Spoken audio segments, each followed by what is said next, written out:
again, we all felt the exact same way. There were none of us who agreed that this was right or that this was fair or safe or anything like that. We all knew this was wrong. But for some, this was something that it was a brief period in their life. They were moving on. It's kind of someone else's problem. They're looking for someone else to do something. And admittedly, that's the approach I had for the few months leading up to that national championships. Before I was directly impacted in the way that I was, I thought someone else will do something. And then, of course, I was personally affected, and I felt guilty.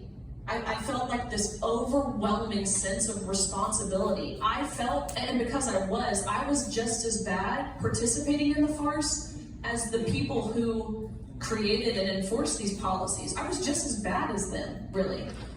But what sets me apart, I believe, in thinking about this now, number one is my faith.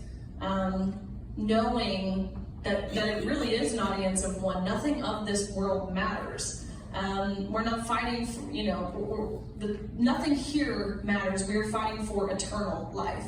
Knowing that gives me all the reassurance that I need to be able to do what I do with a smile on my face and an incredibly light heart. So my faith, number one. Number two, I think playing sports, really, in the most unique way, God prepared me for this battle by putting me in sports when I was younger. That was all a vessel to be able to fight this fight.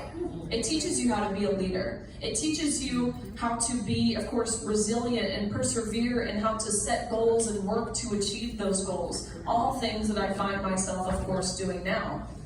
And three, I've got a really wonderful family.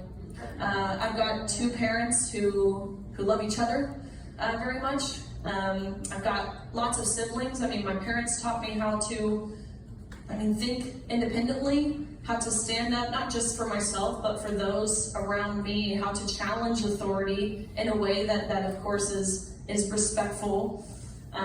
Sometimes, maybe I'm not always that. I try to be. And so my parents, they took me to church every Sunday morning, Sunday night, Wednesday night, which is a drag when you're 10 years old and the youngest one in the congregation by at least 70 years.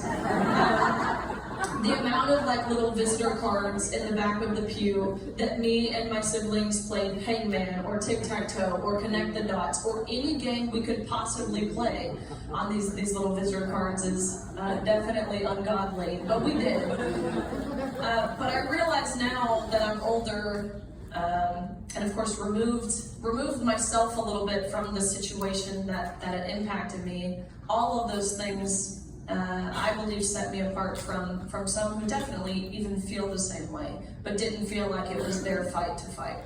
So. Well, folks.